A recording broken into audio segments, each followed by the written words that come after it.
Welcome to the deep dive.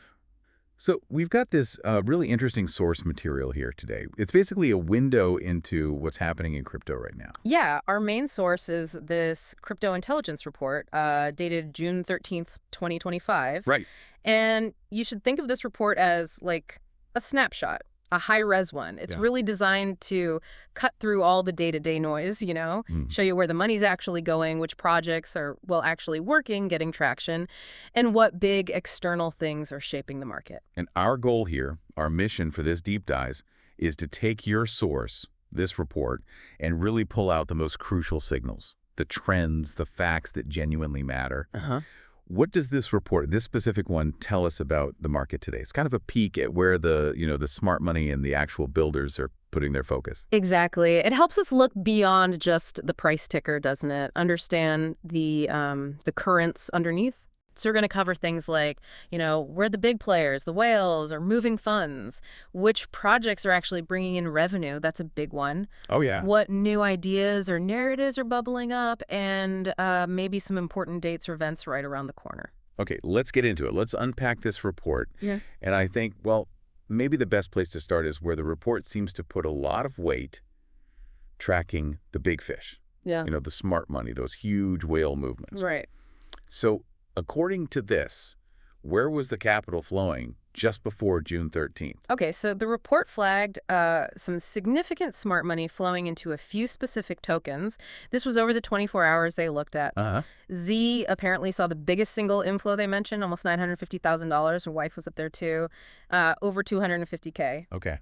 But, what kind of jumped out at me was IBRL. The amount was smaller, like $51,000 or so. Yeah.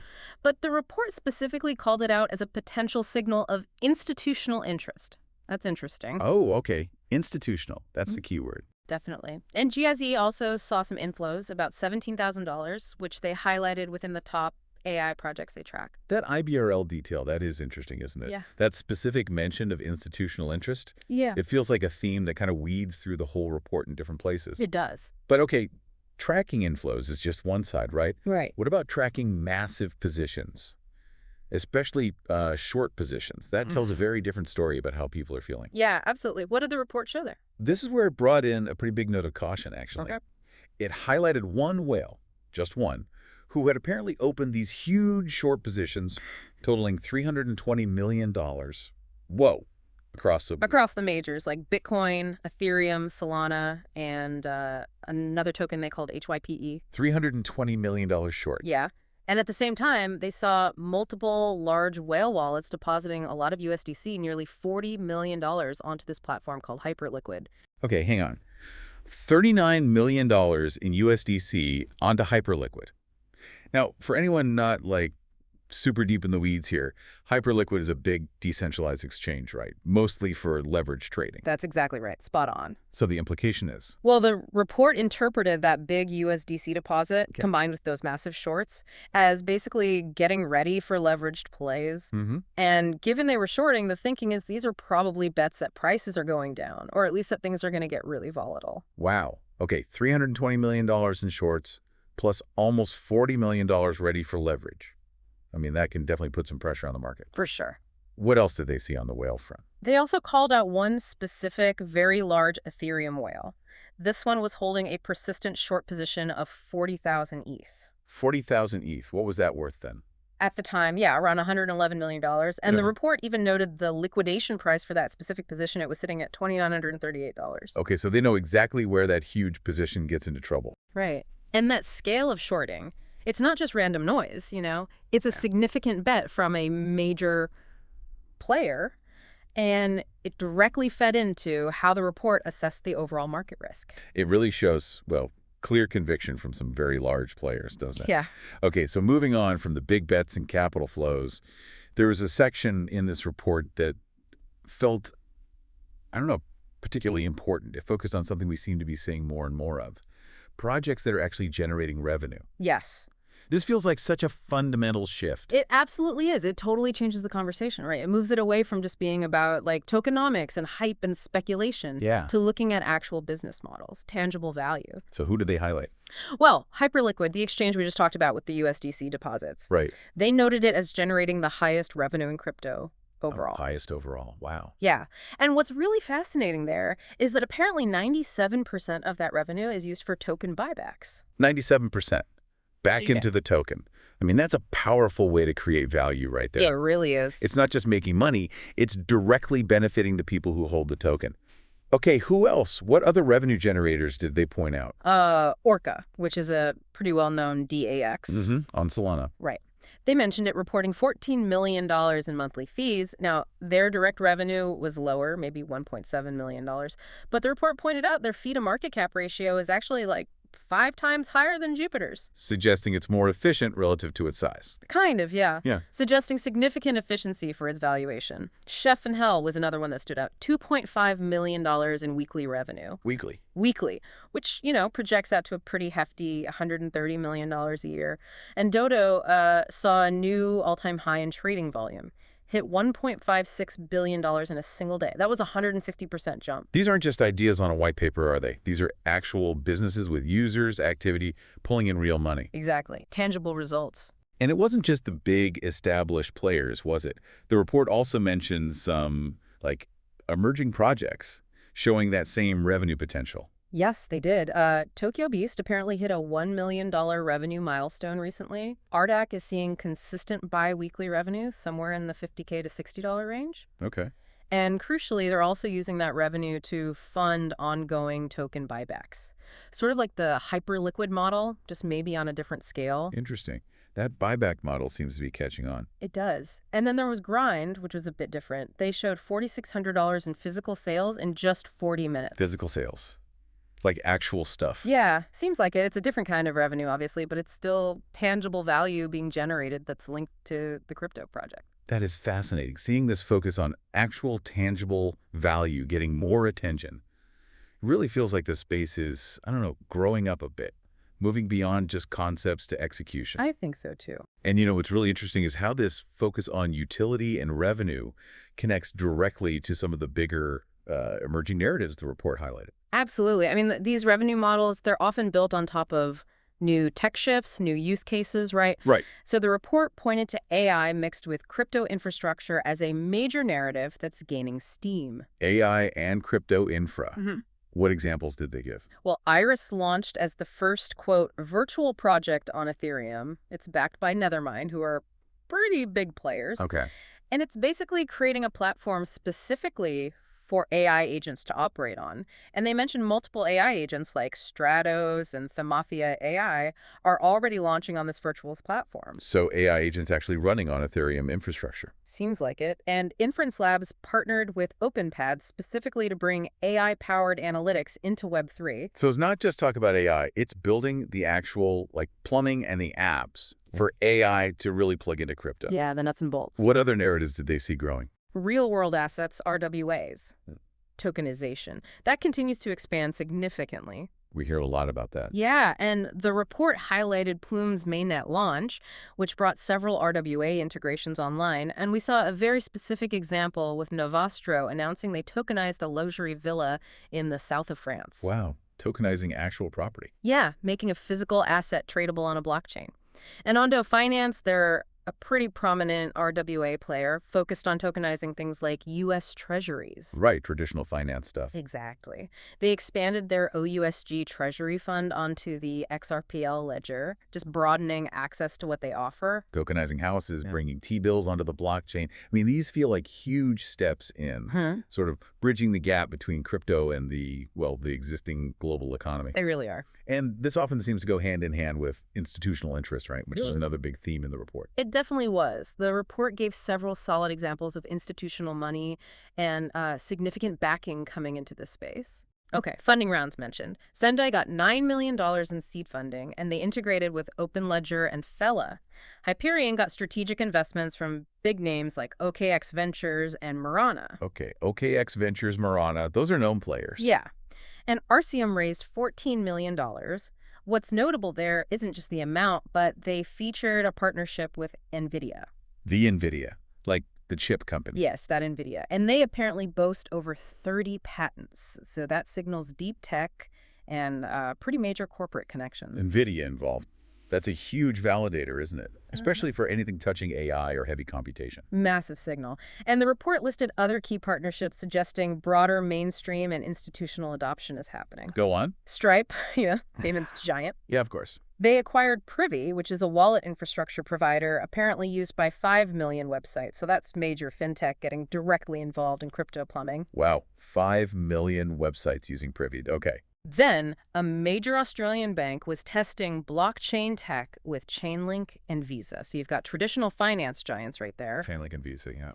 And interestingly, a Fortune 20 company, they didn't name it, but Fortune 20 That's huge. partnered with HiveMapper, which is a decentralized mapping project. So even massive traditional corporations are experimenting with these decentralized models. These aren't just small crypto-native deals, are they? These involve some of the world's biggest companies, biggest financial players.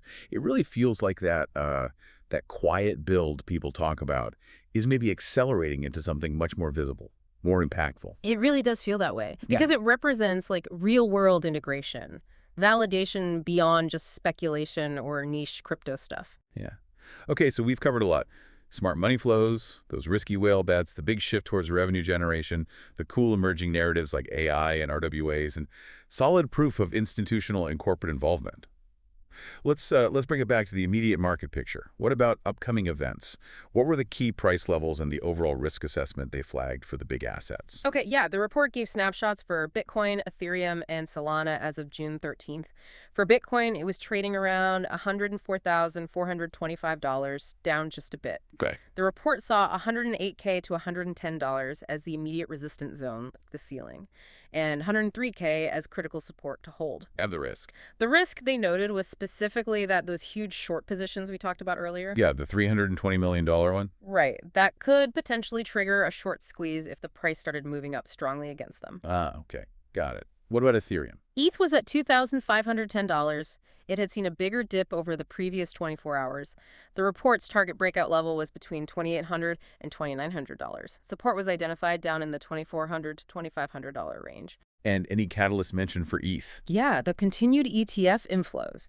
The latest session mentioned in the report showed $240 million flowing in, so that's a positive factor. Right, so ETF money providing some underlying support, even if the price was a bit weak. And Solana, SOL. Solana was trading around $144. It had also taken a notable dip. The report saw $160, $165 as the recovery zone it needed to get back to, and pinpointed $140 to $142 as the current support range to watch very closely. And anything specific driving Solana's outlook? Yeah, a crucial factor they highlighted was the apparently accelerating timeline for its own ETF approval based on signals from the SEC they mentioned. Ah, the ETF narrative potentially coming for Solana too. Interesting. Now, the report even included some potential trade setups based on all this, didn't it? It did, yeah. Potential longs for ETH and HYPE, I think. It's short for SOL, with specific entry and target levels. Yes, exactly. Those were included, basically showing how someone might interpret all these signals to make directional bets, but, always with the understanding of the risk involved. Especially given everything else in the report, yeah. For sure. And speaking of risk, major token unlocks, those can definitely add selling pressure and volatility. What were the big ones coming up? Oh, yeah. The report listed several very large unlocks happening right after that date. ZK Sync had a massive one, $388 million, scheduled for June 17th. Wow. Connext had $132 million unlocking on June 15th. And Zero had a particularly huge one, $427 million, slated for June 20th. And the report noted that figure had actually been revised up significantly. Those are substantial amounts of tokens potentially hitting the market all around the same time. Huge amounts. So, okay, big unlocks, massive whale shorts, leverage positions floating around, add in geopolitical stuff. It's kind of easy to see why, based on all that, the report flagged the overall market risk level as high, right? They explicitly stated risk level HIGH, full caps. They cited multiple large liquidation events either happening or potentially being set up, and noted that geopolitical tensions were adding to the volatile conditions. So their recommendation was pretty blunt. Adjust your position sizing, meaning basically cut back risk and leverage given the environment. Makes sense. And those broader geopolitical tensions and regulatory things, they tie into the macro events the report called out too. They do. Yeah, beyond just the pure crypto market stuff, the report mentioned the Genius Act stablecoin bill moving through the U.S. Senate, Right. the SEC signaling that faster Solana ETF timeline we touched on, and Brazil's Bitcoin reserve bill passing its first committee.